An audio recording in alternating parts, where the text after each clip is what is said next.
Selamat jumpa kembali. Shalom. Berjumpa dengan saya, para pemirsa YouTube dan teman-teman dimanapun berada. Saya akan masuk pada sesi kelima, yaitu sanggahan atas pendapat-pendapat para ahli tentang kitab Ibrani dan kesimpulan siapa penulis kitab Ibrani. Sampai saat ini ada 4 bahkan lebih pendapat anggapan siapa penulis kitab Ibrani. Latar belakang pendapat para ahli yaitu kemungkinan Paulus, kemungkinan Barnabas, kemungkinan Apolos, kemungkinan Lukas, dan masih banyak yang lain. Dan anggapan Origenes hanya Tuhan yang tahu. Dan saat ini, di masa pandemi ini, Tuhan sudah kasih tahu untuk mempercepat kedatangan Tuhan dengan pernyataan atau apa yang masih rahasia dapat dibukakan. Salah satunya adalah penulis kitab Ibrani. Nah, dari sesi 1, 2, 3, dan 4, di mana saya sudah bahas dan sudah sangat jelas penulis itu siapa.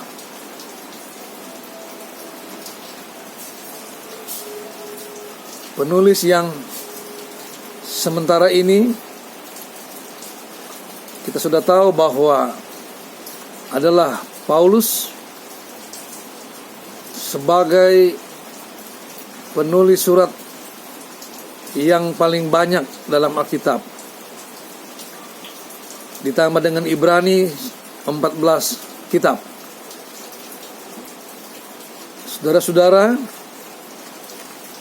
kita melihat kembali pendapat, anggapan daripada ahli yang selama ini diajarkan dan dijadikan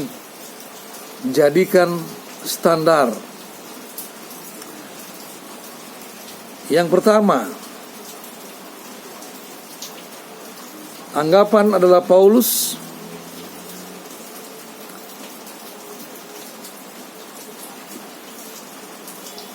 menjadi ragu karena pendapat beberapa tokoh seperti ini. 1, biasanya Paulus menulis namanya di setiap surat kiriman. Tetapi di kitab Ibrani tidak menulis nama. Jadi kalau Paulus menulis kitab Ibrani, maka ini adalah suatu pengecualian. Yang kedua, Paulus begitu yakin bahwa ia menerima Injil langsung dari Tuhan Yesus. Galatia 1 ayat 11. Hal ini bertentangan dengan kesaksian Paulus, Galatia 2 ayat 3. Ketiga, gaya bahasa dalam surat Ibrani atau kitab Ibrani berbeda dengan surat Paulus yang lainnya. Ini anggapan Paulus, tetapi dilemahkan dengan 3 poin ini.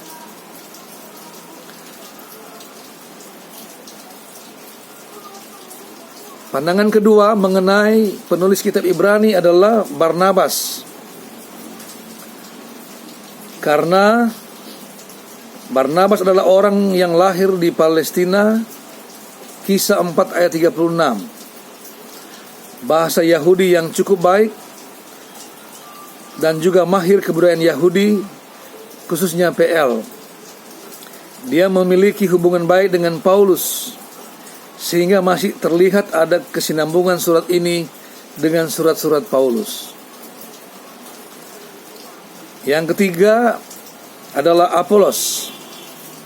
Martin Luther menganggap Apolos sebagai penulisnya. Apolos seorang Yahudi dari Alexandria. Dia seorang yang fasih dan ahli kitab suci. Dalam Kisah 19 ayat 24. Dan keempat, mungkin kita sepakat dengan Origenes yang menyatakan bahwa hanya Allah yang Maha Tahu, yang tahu penulis kitab Ibrani yang sebenarnya. Dari latar belakang pandangan yang ada ini, di mana sampai saat ini oleh para pemuka agama dan para ahli ternyata hanya menerima begitu saja apa yang sudah ada, kemudian menyampaikan dan meneruskan kepada jemaat atau murid dari pendapat-pendapat yang masih menjadi keraguan ini, tanpa mencari, mendalami, serta menyelidiki mana sesungguhnya yang benar.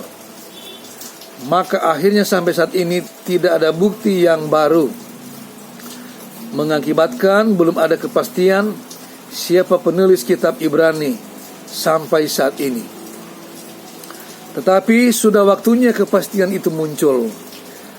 Penulis kitab Ibrani sudah ada jawabannya. Tuhan sudah membuka dan menyatakannya melalui penelusuran dan penelitian secara saksama dengan pimpinan dan kuat kuasa Roh Kudus saja, agar orang percaya tidak lagi dalam keraguan. Haleluya. Nah, saya akan menyangga 4 pendapat tadi dengan bukti yang saya sudah ulas dari penulis kitab Ibrani dalam buku saya dengan judul 13 Bukti Penulis Kitab Ibrani dalam session atau bagian 1 sampai 4. Dan ini bagian kelima adalah kesimpulan. Nah, bukti dasar yang saya ambil adalah di dalam Ibrani pasal 13 ayat 22.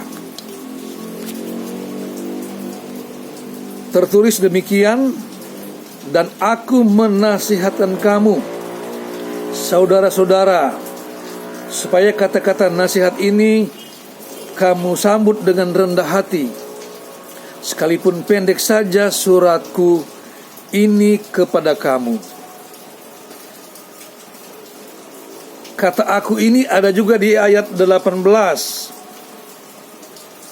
Dalam Alkitab saya baca ayat 19. Dan secara khusus aku menasihatkan kamu agar kamu melakukannya, supaya aku lebih lekas kembali kepada kamu. Nah, bukti ini saya ambil karena seperti pendapat-pendapat sebelumnya, tidak ada nama di depan, bahkan di dalam kitab Ibrani. Tetapi ada kata aku. Siapa aku ini? Ayat 23. Ketahuilah bahwa Timotius saudara kita telah berangkat. Segera sesudah ia datang, aku akan mengunjungi kamu bersama dengan dia. Nah, aku ini sudah dibahas di sesi 1 sampai 4, sama dengan penulis 1 Korintus 2 ayat 1, kitab Filemon 1 ayat 1, Kolose 1 ayat 1. Paulus Rasul Kristus berkata dia bersama dengan Timotius saudara kita. Nah, ini bukti yang sangat kuat. Lalu diikuti dengan bukti-bukti yang lain. Selanjutnya, kata aku adalah pengganti tunggal dari penulis kitab Ibrani. Dalam ayat 18 Ibrani pasal 13 ada berbunyi begini: berdoalah terus untuk kami, sebab kami yakin bahwa hati nurani kami adalah baik, karena di dalam segala hal kami menginginkan suatu hidup yang baik. Nah, saya ambil lagi kata kami, jamak, yang kita sudah bahas. Kata ini Paulus bersama-sama dengan Timotius dan rekan-rekannya yang lain. Dan saya sinkronkan kata kami ini di dalam Timotius ada, di kitab-kitab yang lain, Tesalonika, Paulus menulis salam kami.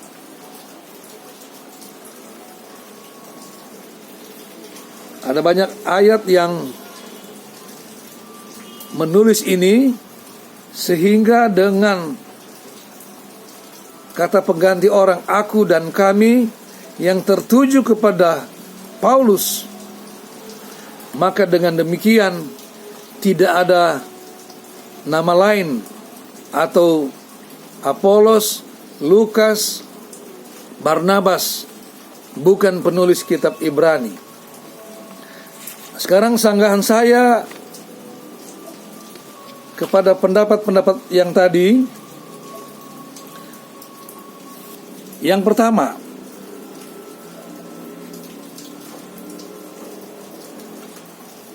biasanya Paulus menulis surat kiriman, ada namanya karena itu surat kiriman. Sesuatu pengirim ada mencantumkan namanya. Tetapi Ibrani bukan surat kiriman. Mungkin lain sudah bilang itu suatu teguran, tamparan, atau khotbah, atau diskusi.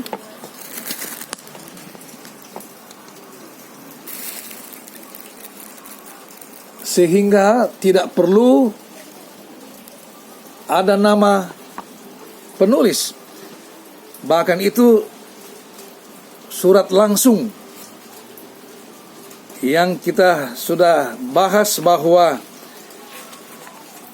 menurut pendapat ahli tidak ada seorang pun yang bisa menulis kitab Ibrani karena tentang kemahakuasaan Allah, Tuhan, tentang ada sesuatu yang Paulus pun katanya tidak mampu. Tetapi dalam Kisah pasal 28 ayat 23, di sana Paulus menerangkan tentang kerajaan Allah, kitab Musa, kitab para nabi, dari pagi sampai sore kepada tua-tua Yahudi di Roma. Saya sudah singgung, isinya sama dengan kitab Ibrani. Nah, untuk itu, dengan bukti aku, kami dalam Ibrani pasal 13 ayat 22 sangat kuat tertuju kepada Paulus.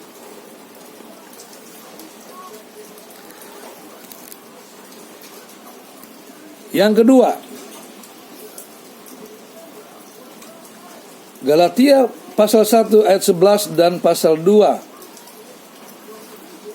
ayat 3 tidak bertentangan.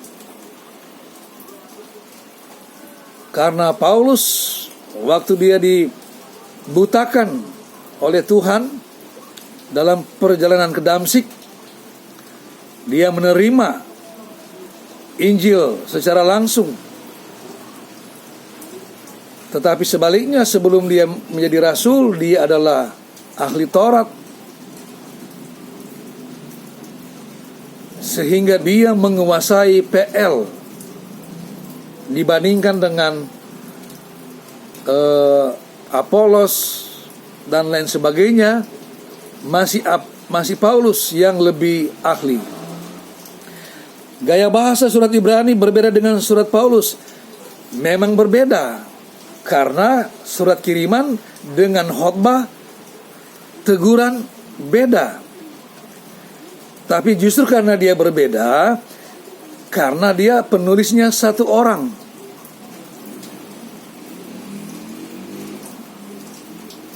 Saya tidak akan mengulas apa isi Ibrani. Pasti semua sudah tahu. Kalau mau bandingkan dengan khotbah Petrus pada kisah 2 di hari Pantekosta, sama. Petrus pun berkhotbah menegur orang-orang Israel. Sama seperti kitab Ibrani, kitab teguran.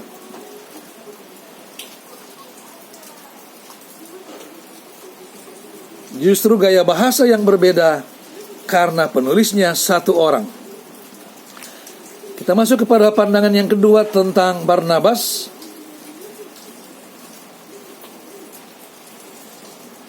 Sanggahan langsung untuk pendapat yang beranggapan bahwa yang menulis kitab Ibrani adalah Barnabas sangat lemah sekali, karena satu surat kiriman saja tidak ada yang dibuat oleh Barnabas.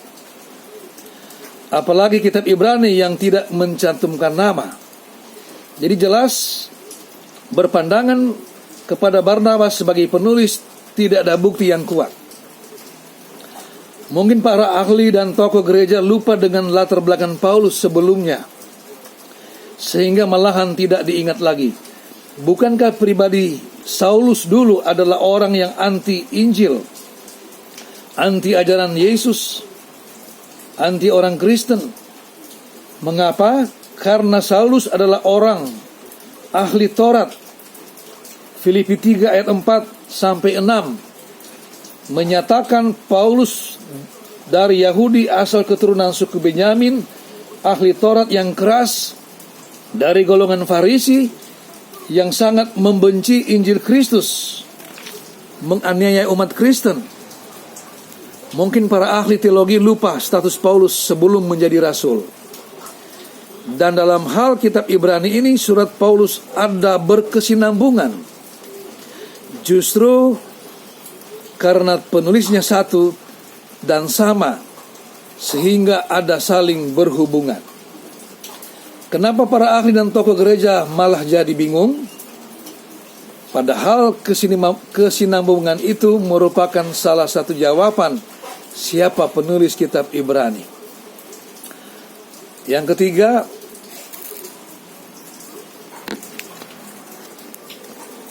mengenai Apolos. Martin Luther menganggap Apolos sebagai penulis kitab Ibrani karena dia seorang Yahudi dari Alexandria. Dia seorang yang fasih dan mahir kitab suci, Kisah 18 ayat 24. Sanggahan saya, janganlah terpengaruh sekalipun ia berpendapat walaupun seorang Martin Luther yang beranggapan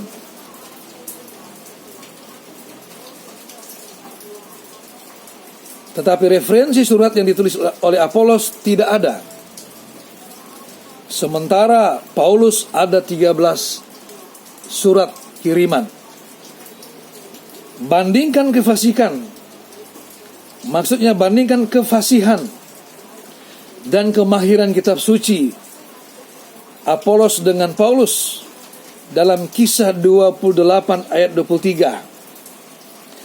Paulus berbicara kepada pemuka-pemuka orang Yahudi dengan jumlah yang besar dari pagi sampai sore. Paulus menerangkan tentang kerajaan Allah, kitab hukum Musa dan kitab para nabi. Ada kemungkinan dan pasti apa yang dibahas oleh Paulus di Roma, Italia, itulah kitab Ibrani.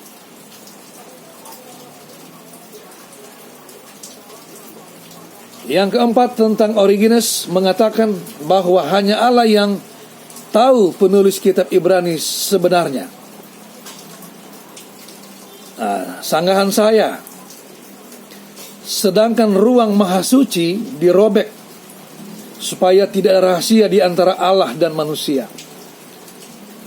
Bahkan rahasia kerajaan sorga diberitahukan. Kedatangan Yesus, hari kiamat diinformasikan. Dunia baru pun juga Allah perlihatkan. Masakan cuma nama penulis satu kitab saja, kitab Ibrani, hanya Allah sendiri yang tahu?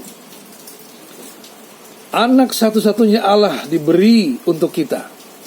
Roh Kudusnya pun diturunkan untuk kita. Tidak mungkin hanya satu nama penulis Allah tidak memberitahukan. Nah, dengan kekuatan tuntunan Roh Kudusnya, karunia hikmat pengetahuan diberikan untuk kita, antara lain untuk membuka dan menyatakan penulis kitab Ibrani. Dan dengan penelitian penyelidikan secara saksama, jelas Tuhan sudah memberitahu siapa sebenarnya penulis kitab Ibrani itu. Kesimpulan dari buku saya, 13 bukti penulis kitab Ibrani yang sebetulnya sudah ada 17, 4-nya nanti ditambah. Maka pada hari ini,